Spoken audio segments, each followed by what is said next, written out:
और बात है एसआईआर की, जिस पर पश्चिम बंगाल की मुख्यमंत्री ममता बनर्जी और समाजवादी पार्टी के अध्यक्ष अखिलेश यादव ने नया दांव चल दिया है। ममता बनर्जी आज एसआईआर पर सुप्रीम कोर्ट में नजर आई तो अखिलेश ने फॉर्म 7 को लेकर मोर्चा खोल दिया है। रिपोर्ट देखिए।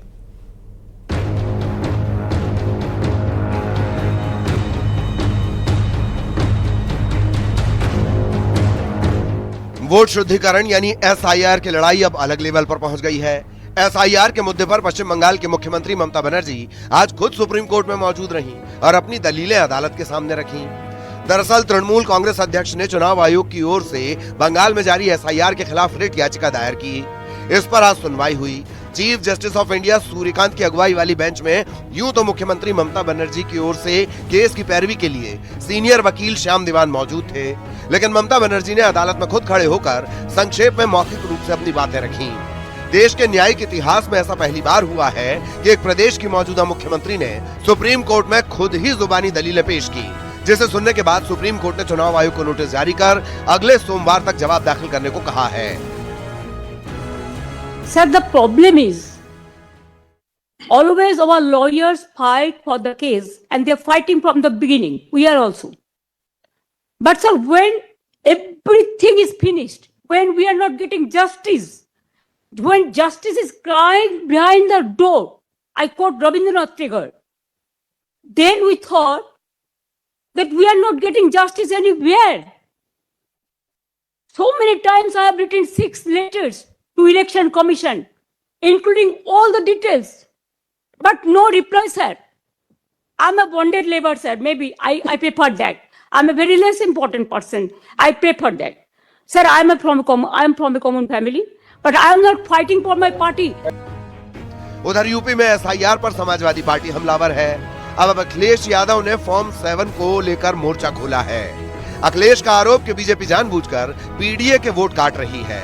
अखिलेश यादव ने आरोप लगाया कि चुनाव आयोग के लोगों का जिस तरह का व्यवहार है, उससे ऐसा लगता है कि वो बीजेपी के लिए काम कर रहे हैं। अखिलेश ने चुनाव आयोग पर शिकायत को नजरअंदाज करने के भी आरोप लगाए हैं। की जिम्मेदारी है वोट ज्यादा से ज्यादा बने, ये नहीं कि वोट ज्यादा से ज्यादा कटे। और फिर जिस तरह का उनका व्यवहार है इलेक्शन कमीशन के लोगों का, लगता ही है कि बीजेपी के लिए काम कर रहे हैं।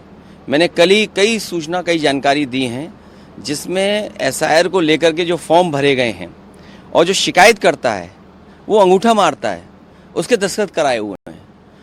जो व्यक्ति अंगूठा मारता है उसके दस्तखत कराए हैं। अगर उस फॉर्म की भी शिकायत करते हैं तो ना एसडीएम पे कार्रवाई है, ना डीएम पे कार्रवाई है, ना कमिश्नर से नोटिस दिया है, किसी पे कोई कार्रवाई नहीं है। एसआईआर को लेकर ममता बनर्जी और अखिलेश यादव लगातार बीजेपी और चुनाव आयोग को घेर रहे हैं। समाजवादी पार्टी जहां ये साबित करना चाहती है कि पीडीए के साथ जुल्म हो रहा है, तो ममता बनर्जी का आरोप कि बंगाल को टारगेट किया जा रहा है। सवाल ममता का ये भी है कि अगर घुसपैठ के नाम पर एसआईआर बंगाल में हो रहा है तो असम और पूर्वोत्तर में क्यों नहीं। Bureau report, news 18। नमस्कार, स्वागत है आपका न्यूज़ 18 मध्य प्रदेश छत्तीसगढ़ में और आप देख रहे हैं खबर असरदार। तो चलिए खबरों की शुरुआत करते हैं। संसद परिसर में आज राजनीति का वो चेहरा दिखा जहां शब्दों ने शिष्टाचार की सीमा तोड़ दी। पुराने साथी आमने सामने आए लेकिन हाथ नहीं मिले। तंज चले, आरोप लगे और कैमरों में कैद हो गया दोस्ती से दुश्मनी तक का सफर। राहुल गांधी और केंद्रीय मंत्री रवनीत सिंह बिट्टू के बीच हुई ये तीखी नोकझोंक अब सियासत का नया सियासी बवंडर बन चुकी है।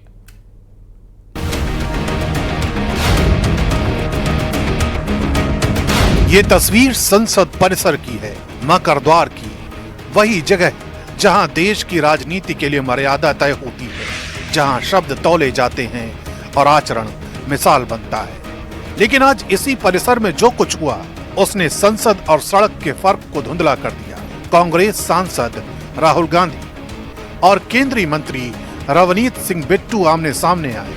कैमरे चालू थे, माहौल गर्म था और राजनीतिक शुचिता की सीमाएं फिसलती नजर आईं। जो दृश्य सामने आया वो संसदीय बहस नहीं बल्कि सड़क छाप तंज की तस्वीर बन गया।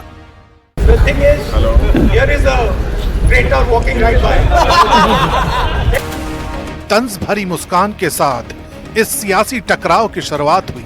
राहुल गांधी निलंबित सांसदों के साथ प्रदर्शन कर रहे थे, तभी पास से गुजरते दिखे केंद्रीय मंत्री रवनीत सिंह बिट्टू। आरोप है कि बिट्टू ने व्यंग करते हुए कहा, ये कारगिल की जंग जीत कर आए हैं। माहौल यहीं से बिगड़ गया। राहुल गांधी 2 कदम आगे बढ़े और बिट्टू को सीधे गद्दार कह दिया।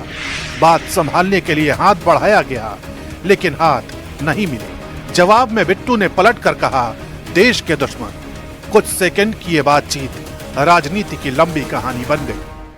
The thing is, here is a traitor walking right by. Take a look at the face. That's what it looks like. Hello, brother. Sir, my traitor friend. Surrender. Don't worry, you'll come back.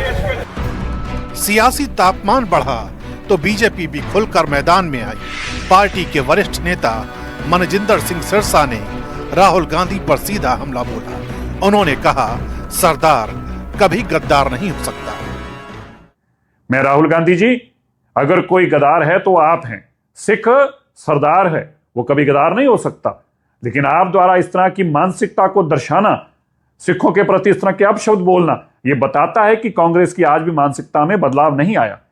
अगर कोई गद्दार है तो वो गांधी परिवार है, जिन्होंने श्री दरबार साहब के ऊपर तोप टैंकों से हमला करके गद्दारी की, जिन्होंने सिखों के पवित्र स्थान अकाल तख्त साहब को गिराकर गद्दारी की। ये तो वो हल्का आदमी है, हल्का आदमी है। इतनी हल्की बात मत करें, हंसी मजाक की बात को हंसी मजाक तक रहने दें। विडंबना ये है कि रवनीत सिंह बिट्टू कभी राहुल गांधी के भरोसेमंद और करीबी नेताओं में गिने जाते थे। लुधियाना से सांसद रहे बिट्टू कांग्रेस का बड़ा चेहरा थे, लेकिन 2024 के लोकसभा चुनाव से पहले उन्होंने कांग्रेस से नाता तोड़ लिया और बीजेपी का दामन थाम लिया।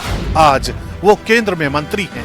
शायद यही राजनीतिक अलगाव, यही टूटा रिश्ता आज संसद के गलियारों में तंज और तलखी बनकर फूट पड़ा।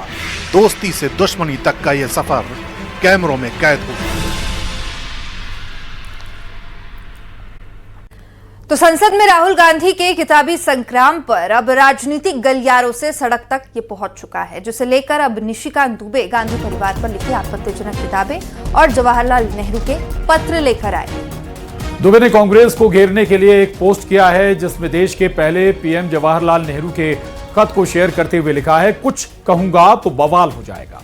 कांग्रेस की लंका में आग लग जाएगी, नेहरू गांधी परिवार जानी दुश्मन हो जाएगा। और बीजेपी सांसद की पोस्ट के मुताबिक जवाहरलाल नेहरू 30 जनवरी 1961 को एक लेटर लिखते हैं और इसमें कहते हैं कि माय डियर करिप्पा, मुझे आपके 26 और 27 जनवरी के 2 खत मिले। ये अच्छी बात होगी अगर आप एडवीना माउंटबेटन मेमोरियल फंड की मदद से के लिए कोई डांस प्रोग्राम या फिर कोई शो करें, लेकिन मुझे डर है कि मैं बेंगलुरु में ऐसे किसी शो में शामिल नहीं हो पाऊंगा।